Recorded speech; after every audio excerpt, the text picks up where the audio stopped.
Ako nga pala si Kim.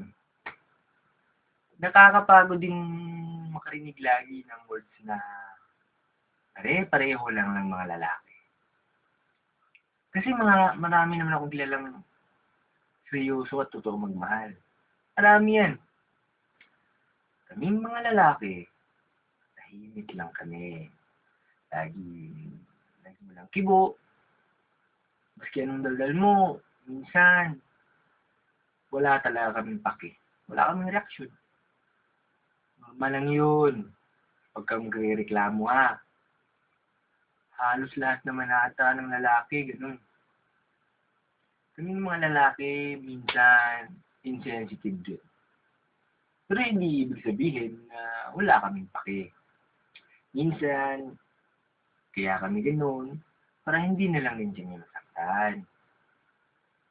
Hindi nyo lang alam na ganito lumiti na kami, kahit nasasaktan, wala kaming magawa. Lunok lang lahat ng sakit.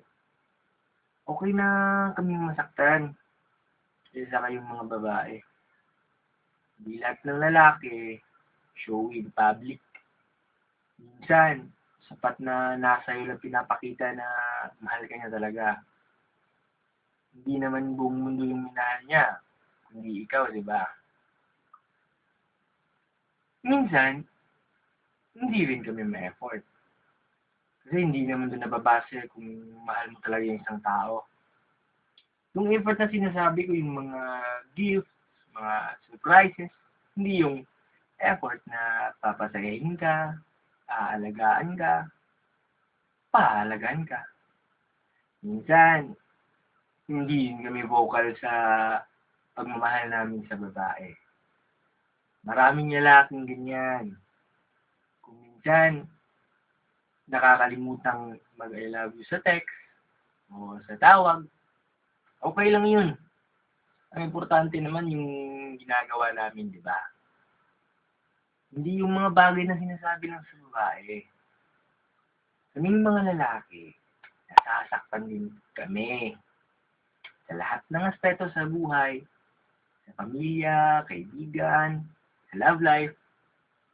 Kaya mga girls, huwag kayong masyadong itusera. Kung minsan, gusto namin mag-isa, yan mo lang. Pag ayaw niyo munang kausapin ka, pag may problema kami, huwag ka namang magreklamo agad. Kasi gusto namin intindihin niyo kami. Hindi niya ginawa yun, hindi dahil hindi ka importante. Pero ginagawa niya yun kasi sobrang mahal ka niya at ayaw kanyang madamay at mahirapan sa pinagdadaanan niyang paghihirap. Yung mga lalaking yan, mas mataas pa sa Mount Everest ng pride niyan. Marami kong kilalang ganyan. Normal lang yun. Huwag ka masyadong mag-e-emote kung hindi ka na sinusuyo. Abay, kung ikaw naman yung may kasalanan, ikaw ang magpakumbaba. Kasi lahat ng kasi kaming mga lalaki, kahit gaano kataas yung pride namin, kami naman yung nagpapakumbaba kung kami yung mali. Di lahat ng lalaki manloloko. Taga mo yan sa bato. Dahil nagmahal ka, nabigo ka, husgahan mo na lahat ng lalaki.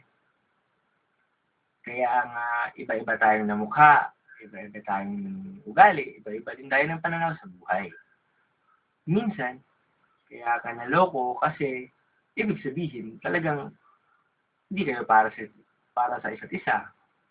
Minsan, pinapadama din tayo ng Diyos kung paano masaktan. Para alam mo kung paano magmahal palalo. Saka, tandaan nyo, hindi lahat ng lalaki pare-pareho. Kahit gaano ka pa niloko, o gaano pa kami kagago, kahit sobra kami maglaro ng feelings ng mga babae, kahit ganito lang kami, gusto kong malaman nyo na may mga puso din kami. Gusto lang namin ng isang tao na iintindi sa amin magsistay sa tabi namin kahit gaano pa kami kagago. Yan kaming mga lalaki. Ako po ulit si Kim. Bye-bye!